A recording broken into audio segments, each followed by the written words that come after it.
अस्सलाम वालेकुम। आज हम करते हैं क्वेश्चन नंबर 7 2.4 का। तो क्वेश्चन नंबर 7 में कह रहे हैं कि Abdullah invested RS 1 lakhs। Abdullah 1 lakh की रकम इन्वेस्ट कर रहा है इन अ सेविंग स्कीम, एक सेविंग स्कीम कंपनी कह लें या कोई भी इदारा कह लें, एंड गेंस और उसे अर्न होगा, वो हासिल करेगा इंटरेस्ट एट द रेट, मुनाफा हासिल करेगा एट द रेट, जो उसके मुनाफे की रेट मायने यानी कि शरह ऑफ 5% पर एनम, यानी कि एक साल पर 5% मिलेगा उसको अपनी रकम पर। So that the total value of this investment, तो उसकी टोटल वैल्यू रकम की क्या बन जाती है after T years is RSY। After T years, कितने सालों बाद, टी यानी मालूम करना है, इज़ RSY, और वो रकम भी मालूम करनी है जो प्रॉफिट के बाद बनेगी यहाँ तक के सवाल के मुताबिक। This is model by an equation y is equal to 1 lakhs into 1.05 whole की पावर t। इस ऊपर वाली दो लाइन में जो सवाल बताया गया है उसको इधर यहाँ पे एक इक्वेशन में कन्वर्ट कर दिया। आगे कह रहे हैं कि t ग्रेटर देन और इक्वल 0, कि t 0 से बड़ा होगा या बराबर होगा इस साइन के मुताबिक। Find after how many years the investment will be double. And में पूछा कि कितने सालों के बाद उसकी इन्वेस्टमेंट डबल हो जाएगी, कितने, हाउ मैनी ईयर, इधर भी उन्होंने टाइम पूछा है। तो इसको हम यहाँ पर हल करते हैं। अगर यहाँ पर हम इसे देखें अकॉर्डिंग टू दी क्वेश्चन या स्टेटमेंट, वाई जो स्टेटमेंट उन्होंने बता दी 1 lakhs इंटू 1.05 होल की पावर टी। आगे उन्होंने कहा डबल इन्वेस्टमेंट उसकी हो जाएगी कितने सालों में। तो यहाँ हमने डबल के लिए, 2 गुना के लिए 2 लगाया और उसकी इन्वेस्टमेंट लिखी, जो उसने 1 lakhs इन्वेस्टमेंट की थी 2 से मल्टीप्लाई हुआ तो 2 lakhs आ गया।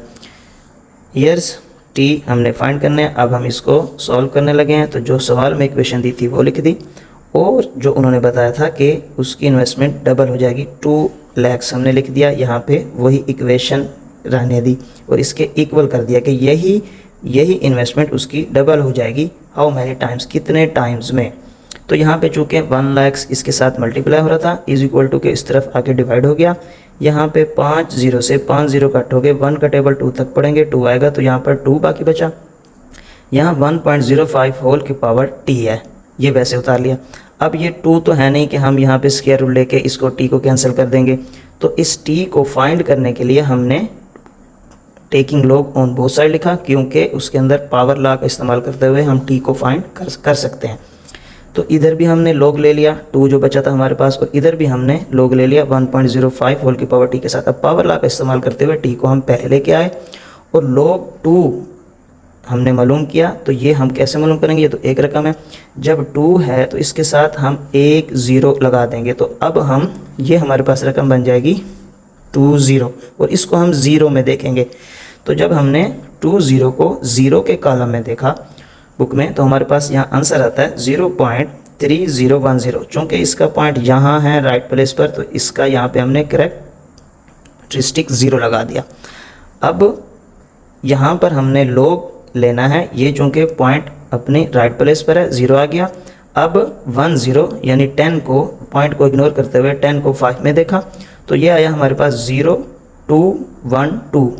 तो ये 0 1 2 इस तरफ आके इस रकम के साथ डिवाइड हो गया। इस रकम को पहले लिखेंगे और इस रकम को बाद में। जब इसको डिवाइड करेंगे तो हमारे पास आंसर में आएगा 14.19। तो ये पॉइंट के बाद वे रकम नहीं देखेंगे, हम पूरी रकम, हमने चूँकि ईयर्स मालूम करने हैं, तो जो पूरी रकम आएगी वो हमारे पास 14 ईयर्स हैं। तो यही चीज़ हमने फाइंड करनी थी। तो अब हम करते हैं 2.4 का लास्ट जो क्वेश्चन है 8।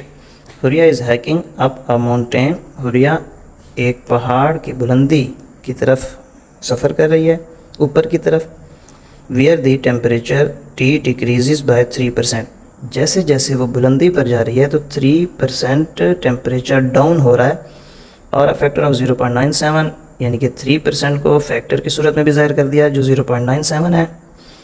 आगे कह रहे हैं फॉर एवरी 100 मीटर। तो ये जो 3% या 0.97 डाउन हो रहा है टेम्परेचर, हर 100 मीटर के बाद गेन इन एल्टीट्यूड, के हर एल्टीट्यूड यानी कि बुलंदी, जब वो 100 मीटर क्रॉस करती है बुलंदी की तरफ, तो 3% डिक्रीज़ हो जाता है, टेम्परेचर कम हो जाता है। द इनिशियल टेम्परेचर, जो उसका स्टार्टिंग पॉइंट है, जहाँ से उसने स्टार्ट किया है पहाड़ पर ऊपर की तरफ यानी कि चढ़ना, पहाड़ को सर करना।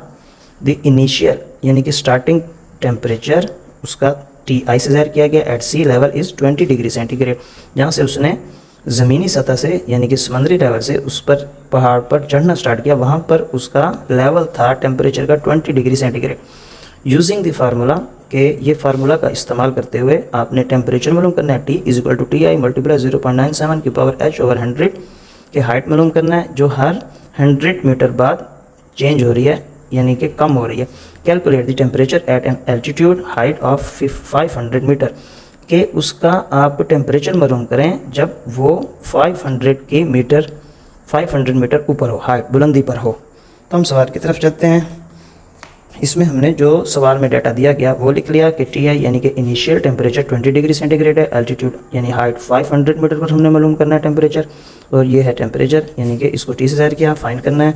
फार्मूला लगाया T is equal to Ti यानी कि इनिशियल जो टेम्परेचर है मल्टीप्लाई 0.97 की पावर h/100। Ti जो सवाल में दिया गया था यहाँ पर 20 को हमने पुट कर दिया, मल्टीप्लाई 97 वैसे, हाइट 500 दी, यहाँ पर 500 पुट की, नीचे 100, 2 0 से 2 0 कैंसिल किया, 1 कटे पर 5 तक बढ़ा, 5 आया तो यहाँ पर 5। अब हमारे पास T is equal to 20 multiply 0.975 है। तो अब ये 5 चूँकि एक्सपोनेंट है, एक्सपोनेंट को ख़त्म करने के लिए हमने taking log on both side लिखा। इस तरफ भी हमने लॉग ले लिया और इस तरफ भी लॉग लिया। इधर रकम थी 20 मल्टीप्लाई 0.97 की पावर 5। तो चूँकि बीच में मल्टीप्लाई हमने प्रोडक्ट लॉ का इस्तेमाल किया, लॉग को 20 के साथ भी लिख दिया, मल्टीप्लाई का साइन हमने प्लस में चेंज किया, लॉग को 0.97 की पावर 5 के साथ भी लिख लिया। अब यहाँ पर चूँकि पॉइंट यहाँ पर है यानी कि ये जो है 20 इसका पॉइंट यहाँ पर है, इसको अपने राइट प्लेस पर जाने के लिए या फर्स्ट नॉन जीरो डिजिट तक जाने के लिए एक डिजिट क्रॉस करना पड़ा, तो इसका करेक्टरिस्टिक 1 है। और ये जो 20 था, 20 इसको हमने लॉग के टेबल में 20 को 0 में देखना है, 20 को 0 में देखना है।